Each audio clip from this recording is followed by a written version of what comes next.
আপনাকে কেন মারবো? আপনার তো এখানে কোনো দোষ নাই। যাকে আমি 5 বছর ধরে ভালোবেসেছি, যাকে আমার জীবন চেয়ে বেশি বিশ্বাস করেছি, সেই তোমাকে ধোকা দিয়েছে।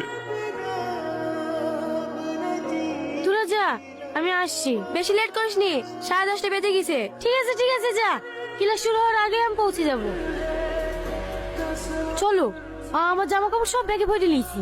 আর একবার ভালো করে ভেবে দেখো, তোমার আব্বা মা ভাই বোন সবাইকে ছেড়ে থাকতে পারবা তো? হ্যাঁ পারবো, তোমার জন্য আমি পুরো পৃথিবী ছাড়তে পারবো, কিন্তু তোমাকে ছেড়ে আমি অন্য কোনো ছেলের সাথে বিয়ে করতে পারবো না। মাঝপথে তুমি আমার হাত ছেড়ে দিয়ে চলে যাবো না তো?